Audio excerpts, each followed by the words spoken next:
ഭാഗമാക്കപ്പെടുന്ന കർത്താവേ ശംശാടെ വിശുദ്ധായ ദൈവത്തിന്റെ ജീവനുള്ള വചനങ്ങൾ ആദരവോടും ഭക്തിയോടും കൂടെ നാം ശ്രദ്ധിച്ചു കേൾക്കണം.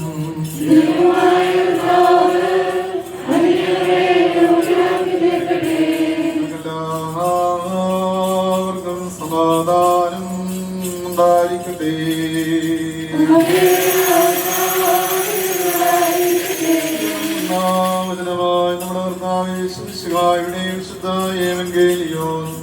ലോകത്തിന് ജീവന്റെ രക്ഷയുമറിയിച്ച വിശുദ്ധ യോഹന്നാൻ ശ്ലീഹാ എഴുതിയ സുവിശേഷത്തിൽ നിന്ന്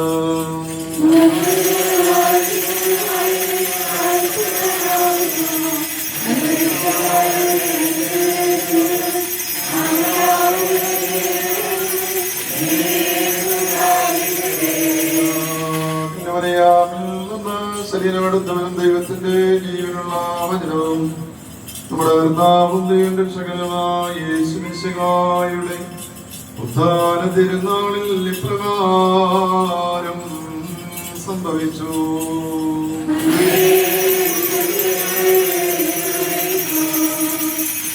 മറിയം കല്ലറയ്ക്ക് വെളിയിൽ കരഞ്ഞുകൊണ്ട് നിന്നു. അവൾ കരഞ്ഞുകൊണ്ടിരിക്കുമ്പോൾ കുനിഞ്ഞ് കല്ലറയിലേക്ക് നോക്കി.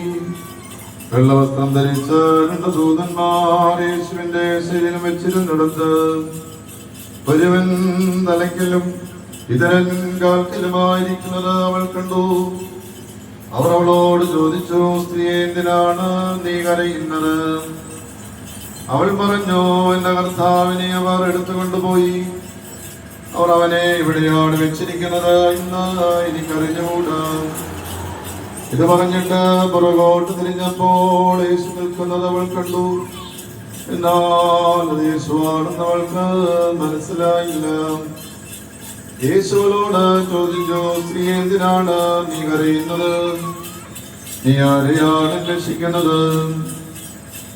അത് തോട്ടക്കാരനാണെന്ന് വിചാരിച്ചവൾ പറഞ്ഞു, പ്രഭോ, അങ്ങ് അവനെ എടുത്തുകൊണ്ടുപോയെങ്കിൽ എവിടെ വെച്ചുവെന്ന് എന്നോട് പറയുക, ഞാൻ അവനെ എടുത്തുകൊണ്ട് പോയിക്കൊള്ളാം. യേശു അവളെ വിളിച്ചു, മറിയം. അവൾ തിരിഞ്ഞ് റബ്ബോനി, ഗുരു എന്നർത്ഥം എന്ന ഹെബ്രായ ഭാഷയിൽ വിളിച്ചു.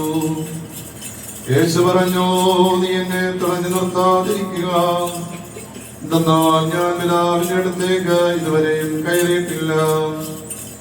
നീ